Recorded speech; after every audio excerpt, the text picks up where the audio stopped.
The morning sun cast long shadows across the pristine gardens of Kensington Palace as Queen Camilla made her way through the corridors with purposeful strides. Her heels clicked against the marble floors, echoing through the grand hallways that had witnessed centuries of royal drama. Today would be different, though she couldn't have known it at the time. Princess Charlotte, now 11 years old, had been staying at the palace for the week while her parents, William and Catherine, attended official engagements in Scotland. The young princess had grown into a confident child, much like her great-grandmother Queen Elizabeth had been at that age. She possessed a natural curiosity about royal duties, and often asked pointed questions that sometimes made the adults uncomfortable. Camilla had been queen consort for 2 years now, but she still felt the weight of scrutiny from both the public and certain members of the royal family. The transition hadn't been smooth, despite King Charles's unwavering support. There were whispers in the corridors, sideways glances from staff members who remembered Diana, and moments of tension that seemed to simmer just beneath the surface of royal protocol. That particular morning, Charlotte had been in the blue drawing room, carefully arranging flowers she had picked from the palace gardens. It was a habit her mother Catherine had taught her, a way to bring beauty and personal touches to the formal spaces. The child worked with the concentration of someone much older, her small hands precise as she placed each stem. The queen consort entered the room expecting to find it empty, as was usually the case at this hour. Instead, she discovered Charlotte kneeling on an antique chair, reaching across an 18th-century mahogany table to adjust a particularly tall delphiniums. The scene might have been charming to most observers, but Camilla saw only potential disaster. The table was one of the palace's most valuable pieces, crafted by Thomas Chippendale himself, and worth more than most people's homes. Its surface bore the marks of history, including small scratches from Queen Victoria's correspondence and a barely visible ring stain from where King George VI had once placed his whiskey glass during the war years. Charlotte's Wellington boots, still damp from the morning dew in the gardens, had left small puddles on the Persian rug below. Her dress, a simple blue cotton frock that Catherine had chosen for its practicality, bore evidence of her morning adventures outside. There were grass stains on the hem and a small tear near the pocket where she had caught it on a rosebush. Camilla's first instinct was to maintain composure, as royal training had taught her. She approached slowly, clearing her throat to announce her presence. Charlotte looked up with bright eyes, completely unaware that she might be doing anything wrong. The innocence in the child's expression was genuine, but it only heightened Camilla's sense of anxiety about the situation. The flowers Charlotte had chosen were beautiful, a mix of late summer blooms that created a riot of color against the room's more subdued palette. She had selected them with an artist's eye, combining purples and yellows in ways that complemented the room's blue silk wallpaper. But several petals had already fallen onto the table's polished surface, and water had dripped from the hastily arranged stems. As Camilla moved closer, she noticed other signs of Charlotte's morning activities throughout the room. A biography of Queen Elizabeth II lay open on a side table, its pages slightly bent from eager reading. Several pieces of palace stationery were scattered nearby, covered in the child's careful handwriting as she practiced signatures and formal letter formats. The queen consort felt a familiar tightness in her chest, the same sensation she experienced whenever she felt judged or found wanting in her royal role. Here was this child, so naturally comfortable in surroundings that still sometimes felt foreign to Camilla herself. Charlotte moved through these grand rooms with the unconscious ease of someone born to them, while Camilla still occasionally felt like an outsider looking in.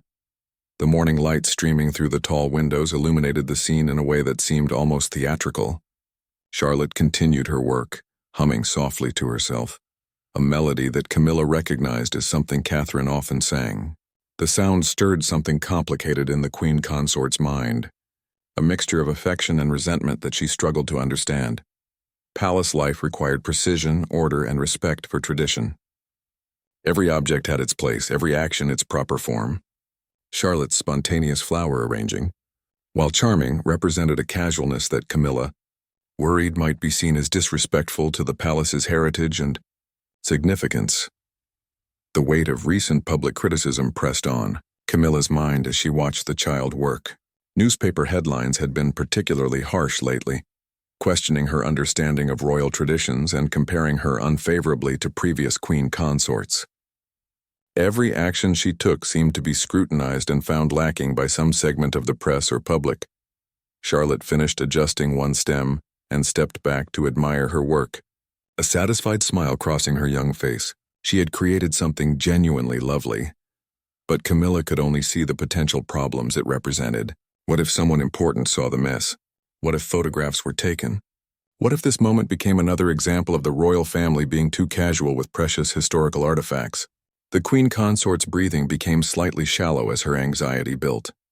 She had worked so hard to prove herself worthy of her position, to show that she understood and respected the gravity of royal responsibilities. Seeing Charlotte treat these irreplaceable treasures with such casual familiarity felt like a reflection of everything Camilla feared she was doing wrong. Palace staff members could be heard in the distance, their voices carrying through the open doorway as they went about their morning duties. The sound reminded Camilla that she and Charlotte were not alone, that any interaction between them might be observed and reported. The burden of constantly being watched and judged felt heavier in that moment. Charlotte began gathering the fallen petals from the table's surface, her movements careful now that she noticed the small mess she had created, but her efforts only seemed to spread the problem. As water spots became more visible against the wood's dark grain, the child's face showed concern as she realized something might be wrong. Though she wasn't sure what, the queen consort's hands clenched slightly at her sides as she struggled with how to handle the situation. Part of her wanted to gently guide Charlotte away from the valuable furniture, to teach her about proper care for historical artifacts.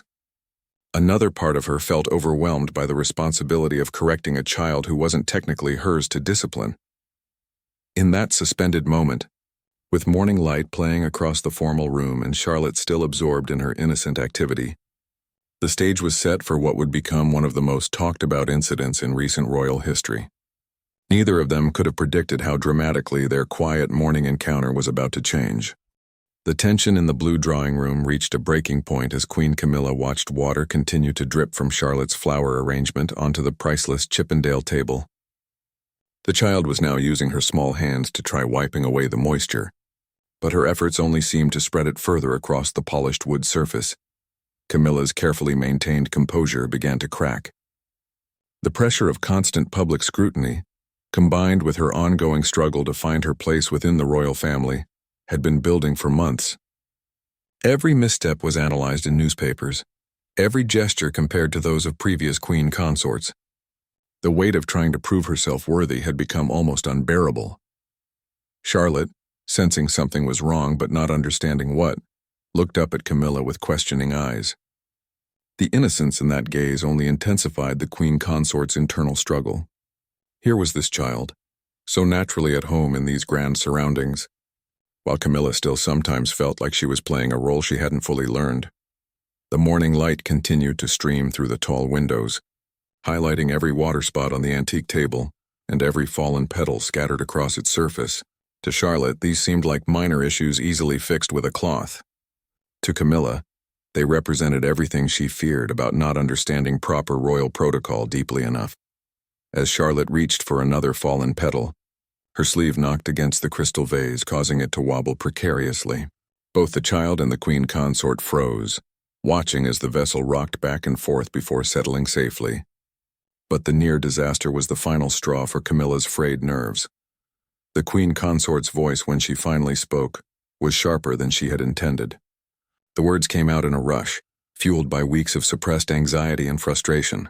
She told Charlotte that she was being careless with precious historical artifacts, that these weren't toys to be played with, and that such behavior was inappropriate for someone of her position. Charlotte's face immediately changed. The bright curiosity replaced by confusion and hurt. She had been trying to create something beautiful, following her mother's teachings about bringing personal touches to formal spaces. The harsh tone was unexpected, especially since she thought she had been doing something kind by decorating the room. Tears began to form in the young princess's eyes as she tried to understand what she had done wrong. Her flower arrangement, which had seemed so pretty moments before, now looked messy and inappropriate to her. She stammered an apology, her voice small and uncertain in the grand room. But Camilla's frustration had been released now, and she couldn't seem to stop herself. Years of feeling judged, of being compared unfavorably to Diana, of struggling to find acceptance within the royal family, all poured out in harsh words directed at an 11-year-old child who had simply been arranging flowers. She criticized Charlotte's wet boots on the antique rug, her casual treatment of palace treasures, and her assumption that she could use royal artifacts for her projects. Each word hit the sensitive child like a physical blow, and Charlotte began crying in earnest now, her small shoulders shaking with the force of her sobs. The sound of Charlotte's distress echoed through the formal room, a heartbreaking contrast to the dignified silence that usually filled these spaces. Her tears fell onto the same Persian rug that had absorbed the footsteps of monarchs for generations, adding to the moisture that had already concerned Camilla so much. Palace staff members in nearby rooms could hear the commotion, though they were too well trained to investigate directly. The sound of raised voices and crying in royal quarters was unusual enough to draw attention, but protocol prevented them from interfering unless specifically summoned. Charlotte tried to gather her flowers to remove them, but her hands were shaking from crying, and several stems fell to the floor. This only made everything worse in Camilla's mind. As more petals scattered across the expensive carpet, the child's attempts to fix the situation were making it appear worse, at least from the queen consort's perspective. The young princess looked around the room that had always felt welcoming to her, now seeing it through Camilla's critical eyes. The books she had been reading seemed out of place. The papers where she had been practicing formal writing appeared messy and inappropriate. Everything she had thought was proper royal behavior now felt wrong and shameful. Camilla's words continued, each sentence adding to Charlotte's distress. The queen consort spoke about responsibility, about understanding the value of historical artifacts, about the proper way to behave in palace settings. But her tone made these lessons sound like attacks rather than guidance. The child's crying intensified, and she began hiccuping between sobs, a sound that would normally have prompted any adult to offer comfort. But Camilla was too caught up in her own emotional release to recognize the impact of her words on the sensitive child before her. Charlotte tried to speak, to explain that she had only wanted to make the room prettier, but her words came out broken and unclear through her tears. She mentioned that her mother had taught her to arrange flowers, that she thought it would be nice for anyone who used the room later. Her innocent explanations only seemed to frustrate Camilla further. The queen consort's voice rose as she continued her scolding, pointing out that Charlotte wasn't in her own home, that palace protocols existed for good reasons, and that such casual behavior could damage irreplaceable pieces of history. Each word was technically correct but delivered with such harshness that it crushed the child's spirit. Outside the blue drawing room, the normal sounds of palace life continued. Servants went about their duties, security personnel maintained their posts, and the great house operated with its usual efficiency. But within that one room, something was happening that would ripple through the entire royal establishment. Charlotte's flower arrangement, which had started the morning as a gesture of love and creativity, now seemed to mock both of them. The bright blooms that had looked so cheerful in the garden appeared garish and inappropriate against the room's formal backdrop. Water continued to mark the antique table's surface, a visible reminder of what Camilla saw as the child's carelessness. The queen consort's breathing was rapid now, her face flushed with the emotion she had been holding back for so long. Part of her recognized that she was going too far, that Charlotte was just a child trying to do something nice. But another part of her couldn't stop the flood of frustration and insecurity that had been building for months. As Charlotte's sobs continued to echo through the grand room, neither of them noticed the figure who had appeared silently in the doorway, drawn by the unmistakable sound of a child in distress. Commander James Morrison had served in the Royal Protection Unit for 15 years, but he had never heard sounds like the ones coming from the blue drawing room that morning. The veteran officer, known throughout the palace for his calm demeanor and unwavering professionalism, stood frozen in the doorway as he witnessed a scene that would be burned into his memory forever. Charlotte's heartbroken sobs filled the formal space, each cry seeming to bounce off the ornate walls and high ceilings. Her small figure was dwarfed by the grand furniture surrounding her, making her appear even more vulnerable as she stood among the scattered flower, petals and overturned papers that had been part of her innocent mourning project. Commander Morrison had protected members of the royal family through countless situations. He had been present during public appearances gone wrong, family disagreements, and moments of personal crisis. His training had prepared him for threats from outside the palace walls, but nothing had prepared him for witnessing a child being reduced to tears by someone who was supposed to be caring for her. Queen Camilla continued her harsh words, seemingly unaware that they now had an audience. Her voice carried through the room as she lectured Charlotte about respect for royal property and proper behavior. Each sentence landed like a blow on the already devastated child, who was now crying so hard that her breath came in painful gasps. The commander's trained eye quickly assessed the situation. Charlotte posed no security threat to anyone, clearly. The scattered flowers and small water spots on the antique table were hardly catastrophic damage. What he witnessed was an adult using their position of authority to unleash frustration on a child who had simply been trying to create something beautiful. Morrison's own childhood had been far from royal, but he understood the impact of harsh words on a young spirit. He had grown up in a working-class family where kindness was valued above protocol, where children were guided with patience rather than crushed with criticism. The scene before him violated every instinct he had about how adults should treat children. Charlotte attempted once more to gather her flowers, her small hands trembling as she tried to undo what she now saw as a terrible mistake. But her coordination was affected by her distress, and more petals fell to the floor. The sight of the child desperately trying to fix something that hadn't really been broken struck Morrison like a physical blow. The Queen Consort's words grew even harsher as she watched Charlotte's fumbling attempts to clean up. She spoke about the child's lack of consideration, her failure to understand the gravity of being in such historic surroundings, and her apparent disregard for proper royal behavior. Each accusation was more unfair than the last, directed at a child who had awakened that morning eager to bring beauty to her temporary home. Commander Morrison had witnessed enough. His duty to protect extended beyond physical threats, he realized in that moment. Sometimes protection meant shielding someone from emotional harm, especially when that someone was a vulnerable child who couldn't defend herself against an adult's misdirected anger. The officer's presence had gone unnoticed during Queen Camilla's outburst, but now he stepped forward into the room. His movement was deliberate and confident, the kind of purposeful action that immediately commanded attention. His uniform was immaculate, his bearing unmistakably professional, and his expression serious but controlled. Both Camilla and Charlotte turned toward him as he entered fully into the blue drawing room. The Queen Consort's face showed surprise and perhaps embarrassment at being discovered in such a state. Charlotte looked up at him through her tears, recognizing him as one of the kind security officers who had always treated her with respect during her stays at the palace. Morrison's years of training kicked in as he assessed how to handle this delicate situation. He couldn't directly confront the Queen Consort without potentially causing a diplomatic incident, but he also couldn't allow the verbal assault on Charlotte to continue. His solution would need to be both respectful of royal protocol and protective of the child's well-being. The commander's voice, when he finally spoke, was calm and measured. He had perfected this tone through years of dealing with sensitive situations. A voice that could convey authority without aggression, firmness without disrespect.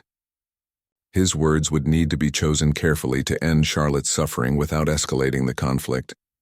Charlotte wiped her eyes with the back of her hand, leaving streaks across her flushed cheeks. She looked between Morrison and Camilla, uncertain about what would happen next, but hoping that the kind officer might somehow make the awful morning better. Her flower arrangement lay forgotten now, the beauty she had tried to create overshadowed by the pain she was feeling.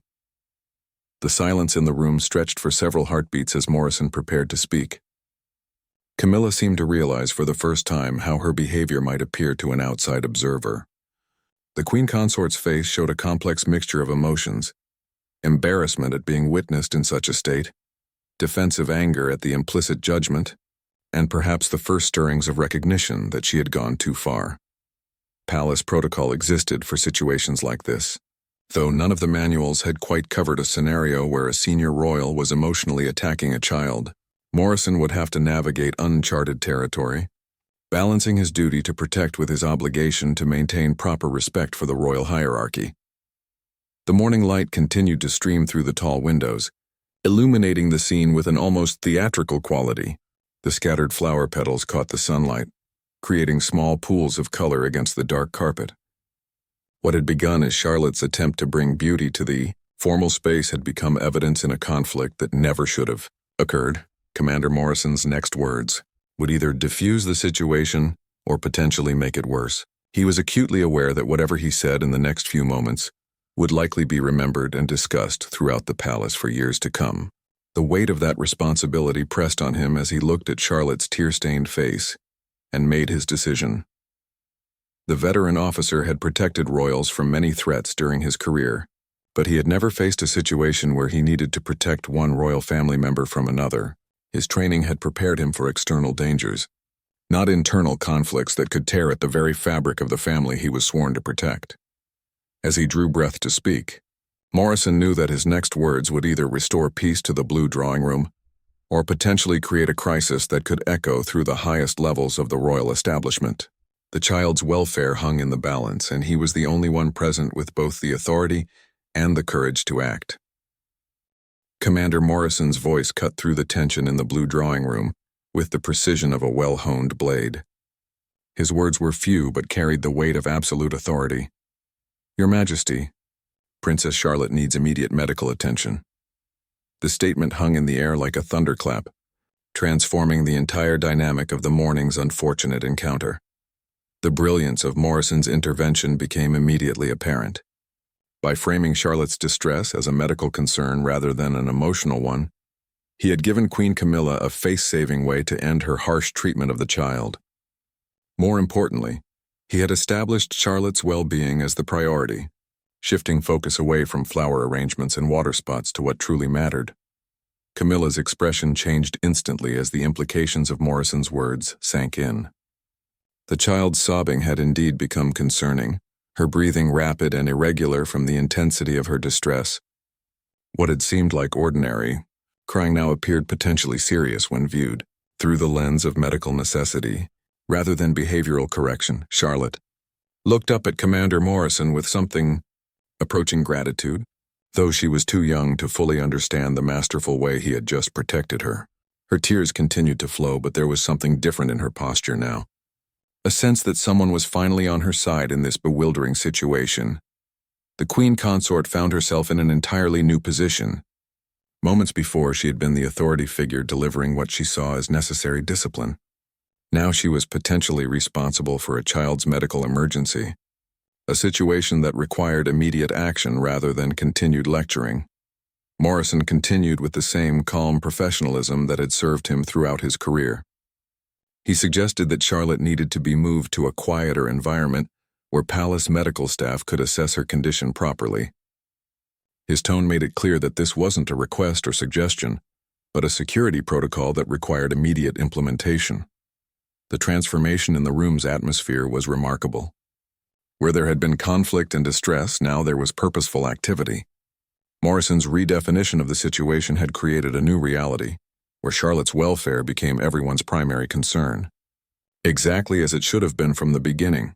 Camilla, faced with this new framework, found herself nodding in agreement. The Queen Consort's anger seemed to evaporate as she processed what Morrison was saying.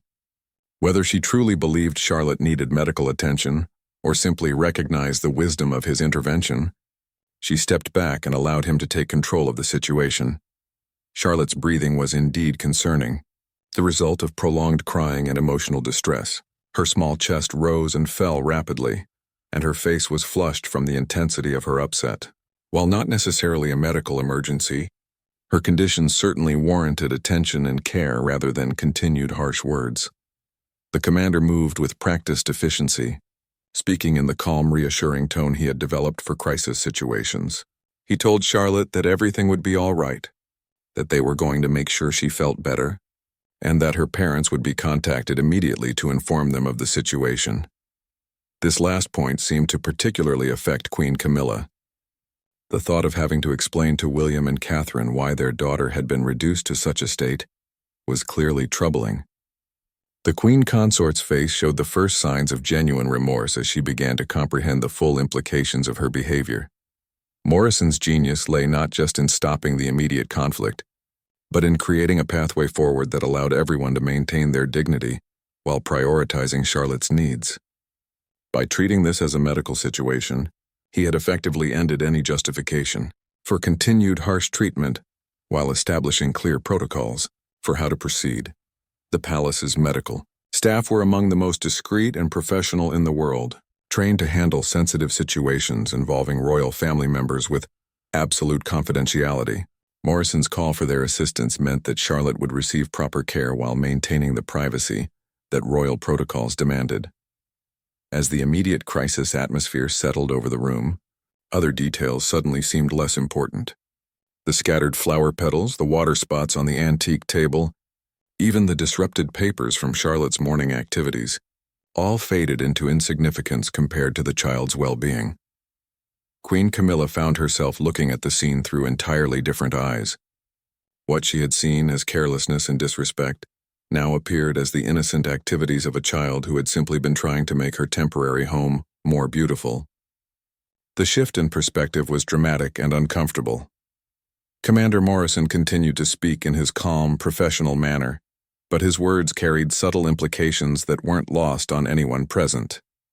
His repeated emphasis on Charlotte's need for care and comfort served as an implicit criticism of what had transpired, delivered in a way that couldn't be directly challenged. The veteran officer's intervention demonstrated the kind of moral courage that went beyond his official duties. He could have simply observed the situation and reported it through proper channels later. Instead, he chose to act in the moment to protect a vulnerable child, regardless of the potential consequences to his own position. Charlotte's sobbing gradually began to subside as she sensed the change in the room's atmosphere. While she didn't fully understand the strategic nature of Morrison's intervention, she could feel that the hostile environment had transformed into something safer and more caring. The queen consort stood somewhat awkwardly now, uncertain of her role in this new dynamic. Morrison's redefinition of the situation had effectively removed her from the position of authority she had been wielding so harshly, replacing it with a collaborative effort focused on Charlotte's welfare. Palace protocols for medical situations were well established and efficient. Within minutes, discreet medical staff would arrive to assess Charlotte's condition, provide comfort, and ensure her complete recovery from the morning's distress. The machinery of royal care was already in motion. As the immediate tension continued to dissipate, the true impact of Morrison's 9 words became clear. He had not only ended Charlotte's suffering, but had created a framework within which the incident could be resolved professionally and discreetly, protecting both the child's immediate needs and the royal family's longer-term interests. The blue drawing room, which had witnessed so much conflict that morning, was slowly returning to its characteristic dignity and calm, though the memory of what had transpired would linger in the minds of all who had been present. The palace medical team arrived within minutes of Commander Morrison's call, their discretion and professionalism immediately evident as they entered the blue drawing room. Dr. Sarah Mitchell, the senior royal physician on duty, assessed the situation with the practiced eye of someone who had handled sensitive royal medical matters for over a decade. Charlotte's condition, while not life-threatening, was indeed concerning enough to warrant the medical attention Morrison had requested. Her breathing remained rapid and shallow, her face was flushed from prolonged crying, and she showed signs of emotional shock that could potentially develop into more serious symptoms if not properly addressed. Dr. Mitchell spoke to Charlotte in the gentle, reassuring manner she had perfected through years of treating young royal patients. She explained that she was going to check Charlotte's breathing and heart rate just to make sure everything was working properly, and that there was nothing to worry about. Her calm presence immediately began to have a soothing effect on the distressed child. Queen Camilla watched this professional intervention with growing awareness of how badly she had handled the morning's events. Seeing Charlotte treated with such obvious care and respect highlighted the harsh contrast with her own behavior. The queen consort's face showed increasing signs of genuine remorse and shame. Commander Morrison remained present but stepped back to allow the medical team to work, his strategic intervention having successfully transformed a disciplinary confrontation into a proper care situation. His presence continued to provide an additional layer of protection for Charlotte, ensuring that the focus remained firmly on her well-being. The medical assessment revealed what Morrison had intuitively recognized. Charlotte was suffering from acute emotional distress that had manifested in physical symptoms. Her rapid heartbeat and breathing difficulties were direct results of the psychological trauma she had experienced during Camilla's outburst. Dr. Mitchell recommended that Charlotte be moved to one of the palace's more comfortable private rooms where she could rest and recover properly. She also suggested that the child's parents be contacted immediately, not just as a courtesy but as a necessary part of her care plan. Children who experienced traumatic episodes often recovered more quickly with familiar family support. The implications of contacting William and Catherine were not lost on anyone present, explaining why their daughter required medical attention after spending the morning with Queen Camilla would be an extremely delicate conversation that could have far-reaching consequences for family relationships. As Charlotte was gently escorted from the blue drawing room, she cast one last look at her abandoned flower arrangement. The blooms that had brought her such joy that morning now lay scattered and wilted, a sad metaphor for how quickly beauty could be destroyed by harsh words and misunderstanding. Queen Camilla remained in the room after the others left, surrounded by the evidence of the morning's events. The water spots on the antique table seemed insignificant now, the scattered petals merely debris from a child's innocent creativity. The grand room felt different somehow, as if it had witnessed something that changed its very atmosphere. Commander Morrison's report to his superiors would be carefully worded but factual. He would document Charlotte's medical needs and the professional response, while noting the circumstances that had led to her distress. His account would become part of the official record, though its implications would be handled at much higher levels of palace hierarchy. The news of Charlotte's condition reached King Charles within the hour, delivered through the carefully constructed channels that handled sensitive royal family matters. The king's reaction was immediate and decisive. William and Catherine would be informed immediately and arrangements made for their return from Scotland if they wished. Palace staff who had been present or nearby during the morning's events maintained their professional discretion, but the incident had clearly shaken many of them. Several longtime employees later remarked, privately, that they had never witnessed such a scene involving a young royal family member in all their years of service. The afternoon brought a flurry of quiet but intense activity as palace officials worked to manage the situation's various implications. Medical reports were prepared, security protocols reviewed, and communication strategies developed for handling any potential fallout from the morning's events. Charlotte's recovery was remarkably swift once she was placed in a comfortable environment, with proper care and attention. Children are often more resilient than adults expect, and her natural buoyancy began to reassert itself as the morning's trauma receded. However, the emotional impact would likely linger much longer than the physical symptoms. Dr. Mitchell's clinical notes documented not just Charlotte's medical condition, but also her emotional state and the circumstances that had contributed to her distress. These records would become crucial evidence in any future discussions about the morning's events and their handling. Queen Camilla spent much of the afternoon in private reflection, the full weight of her actions finally settling on her consciousness. The sight of Charlotte being treated by medical professionals for conditions that her own behavior had caused was a sobering reality that couldn't be ignored or rationalized away. The palace's senior staff held discreet consultations about how to prevent similar incidents in the future. While they couldn't directly address Queen Camilla's behavior, they could implement protocols to ensure that children in royal care were always properly supervised and protected. Commander Morrison's actions had prevented what could have become an even more serious situation, but they also highlighted systemic issues about how conflicts within the royal family were handled. His intervention had been necessary and effective, but it shouldn't have been required in the first place. The blue drawing room was quietly returned to its normal pristine condition, with staff carefully cleaning the antique table and removing all traces of Charlotte's flower arrangement. But the memory of what had occurred there would linger long after the physical evidence was gone. As evening approached, the palace buzzed with discreet activity as preparations were made for what many suspected would be difficult conversations in the days ahead. The morning's events had set in motion a chain of consequences that would test the royal family's ability to handle internal conflicts while maintaining public dignity.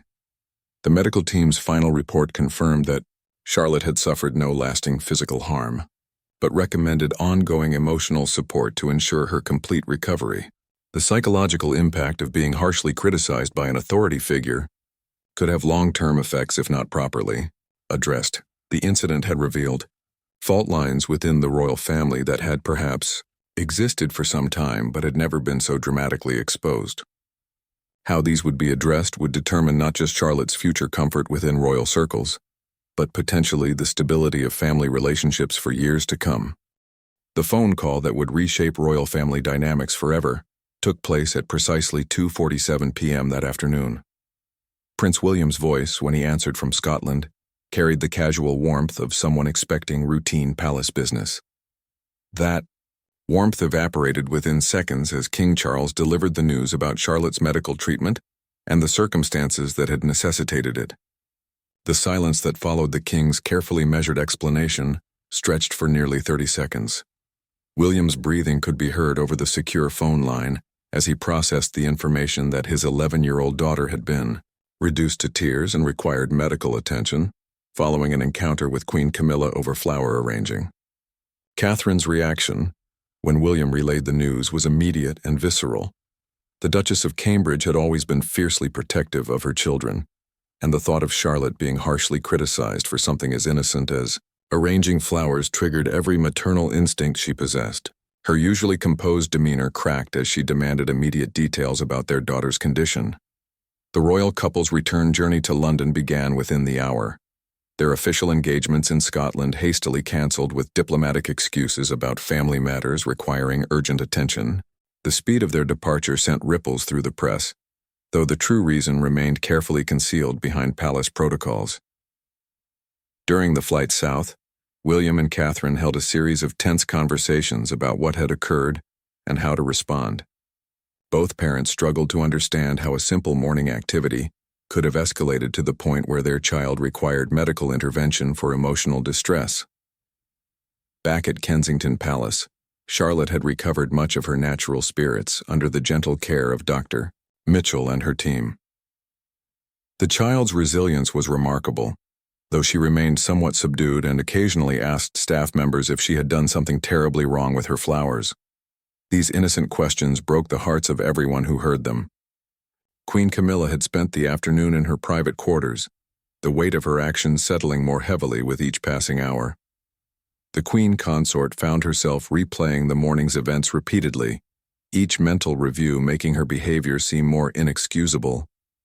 She had lashed out at a child who had simply been trying to create something beautiful. The palace's senior advisors held an emergency meeting to discuss the potential ramifications of the morning's incident. While the immediate medical crisis had been resolved, the underlying family conflict represented a much more complex challenge that could affect the monarchy's stability if not handled properly. Commander Morrison's detailed report had been distributed to key palace officials, his professional language carefully documenting the facts while allowing readers to draw their own conclusions about the appropriateness of what he had witnessed. His intervention was unanimously praised as both necessary and skillfully executed. The media remained unaware of the specific details, though several royal correspondents had noted the sudden cancellation of William and Catherine's Scottish engagements. Palace press officers worked carefully to manage inquiries while maintaining the family's privacy during what was clearly a sensitive time. Dr. Mitchell's medical report painted a concerning picture of emotional trauma in a child who should have felt safe and protected in royal surroundings. Her recommendations included ongoing psychological support and careful monitoring to ensure that Charlotte's trust in authority figures wasn't permanently damaged by the experience. As evening approached, the palace staff prepared for what many expected would be a difficult reunion between Charlotte and her parents. The child had been asking for them repeatedly throughout the day, needing the comfort and reassurance that only familiar family members could provide. King Charles faced perhaps the most delicate challenge of his reign thus far, mediating a conflict between his wife and his son's family that involved the emotional well-being of his beloved granddaughter. The situation required both immediate resolution and long-term healing to prevent permanent damage to family relationships. The blue drawing room, scene of the morning's traumatic events, had been carefully restored to its pristine condition. but several staff members reported feeling uncomfortable entering the space, as if the very walls retained the memory of Charlotte's distress and Camilla's harsh words. Palace security protocols were quietly reviewed in light of the morning's events. While Commander Morrison's intervention had been exemplary, questions arose about whether additional safeguards were needed to protect young family members from emotional harm during their stays at royal residences. The afternoon's developments had transformed what began as a simple flower-arranging incident into a crisis that threatened to expose deep-seated tensions within the royal family. How these tensions were resolved would determine not just Charlotte's future comfort in royal settings, but potentially the long-term dynamics between different branches of the family. Queen Camilla's isolation in her private quarters was both self-imposed and strategically necessary. Palace advisors had gently suggested that she remain out of sight until William and Catherine arrived, and the immediate family crisis could be addressed through proper channels. The medical team's continued monitoring of Charlotte revealed a child who was physically recovering well but emotionally still processing the morning's trauma. Her occasional questions about whether she had been bad or done something wrong demonstrated the lasting impact of harsh criticism on a young and sensitive mind. As the royal helicopter carrying William and Catherine approached London, both parents steeled themselves for what they knew would be one of the most challenging conversations of their marriage. Protecting their children from harm had always been their highest priority, and that protection had somehow failed while Charlotte was supposedly safe in the care of family members. The evening's approaching confrontations would test every diplomatic skill the royal family possessed, as they worked to heal immediate wounds while addressing the underlying issues that had made such a traumatic incident possible. The stakes couldn't have been higher. A child's emotional well-being, family unity, and potentially the monarchy's future stability all hung in the balance. The reunion between William, Catherine, and Charlotte took place in the palace's private family quarters, away from the formal rooms where the morning's trauma had unfolded. The moment Charlotte saw her parents, her carefully maintained composure finally broke completely, and she ran into their arms with the desperate need of a child who had experienced something beyond her understanding. Catherine held her daughter close while William knelt beside them, both parents struggling to contain their own emotions as Charlotte tried to explain through fresh tears what had happened with her flowers. Her confused account of the morning's events, delivered in the fragmented way children tell difficult stories, painted a heartbreaking picture of innocence met with inexplicable anger. The family's private conversation stretched for nearly 2 hours, with Charlotte gradually revealing more details about Queen Camilla's harsh words and her own confusion about what she had done wrong. Her parents listened with growing dismay as they realized the full extent of the emotional assault their daughter had endured, while simply trying to beautify her temporary home. King Charles arrived at Kensington Palace as evening fell, his face bearing the weight of a man caught between loyalty to his wife and protection of his granddaughter. The monarch's usual confident bearing seemed diminished as he prepared for what he knew would be one of the most difficult family conversations of his reign. The meeting between Charles, William, and Catherine took place in the king's private study, a room that had witnessed many royal family discussions over the years, but perhaps none quite as charged with emotion as this one. The tension was immediately apparent as William struggled to maintain his composure while discussing his daughter's treatment. Catherine's anger was more controlled but no less intense than her husband's. Her words were measured and diplomatic, but their meaning was unmistakable. Charlotte had been traumatized by someone who should have been protecting her, and this was completely unacceptable regardless of any underlying tensions or pressures. King Charles listened to his son and daughter-in-law's concerns with visible anguish, understanding their parental fury, while also grappling with his own complicated feelings about his wife's behavior. He had witnessed Camilla's struggles with her royal role, but nothing could justify what had happened to Charlotte. The conversation eventually turned to Queen Camilla's current state and how the family should proceed. Palace advisors had been consulting throughout the day about damage control, but the immediate focus had to be on healing the emotional wounds and preventing any recurrence of such incidents. Commander Morrison was summoned to provide his first-hand account of the morning's events, his professional testimony carrying particular weight, given his reputation for discretion and accuracy. His description of Charlotte's distress and Camilla's continued harsh treatment painted a damning picture that was impossible to rationalize or excuse. The security officer's intervention was unanimously praised by everyone present, with King Charles personally thanking Morrison for his quick thinking and protective actions. The commander's 9 words had not only saved Charlotte from further trauma, but had also provided a framework for addressing the crisis professionally. As night fell over London, Queen Camilla finally emerged from her self-imposed isolation to face the family whose trust she had so badly damaged. The Queen Consort's appearance shocked everyone present. She looked as though she had aged years in the span of a single day, her usual composure replaced by obvious shame and remorse. The confrontation between Camilla and Charlotte's parents was handled with the diplomatic skills that royal training provided, but the underlying emotions were raw and barely contained. William's barely suppressed fury was evident despite his formal courtesy, while Catherine's protective maternal instincts made every word feel like a carefully controlled weapon. Queen Camilla's apologies, when they finally came, were heartfelt but seemed inadequate against the magnitude of what had occurred. She struggled to explain her behavior, citing stress and feeling judged, but these explanations rang hollow when weighed against an 11-year-old child's tears and trauma. The discussion of consequences and future safeguards stretched late into the evening, with palace officials working to develop protocols that would protect Charlotte and her siblings from similar incidents while maintaining the family's public unity. The challenge was enormous, addressing serious internal conflict while preserving the monarchy's dignified public image. Charlotte herself, now safely tucked into bed in familiar surroundings, slept fitfully as her young mind processed the day's events. Her parents took turns checking on her throughout the night, both struggling with their own emotions while ensuring their daughter felt completely safe and loved. The media remained largely unaware of the specific details, though royal watchers noted unusual activity at various palaces and the sudden return of William and Catherine from their Scottish engagement. Palace press officers worked overtime to maintain privacy while managing increasingly curious inquiries from journalists. Dr. Mitchell's final medical report recommended ongoing counseling support for Charlotte to ensure the emotional trauma didn't develop into longer-term psychological issues. The physician's professional assessment made clear that this had been a serious incident, requiring continued monitoring and care. The Palace's senior staff held emergency meetings throughout the evening to address the operational and security implications of what had occurred.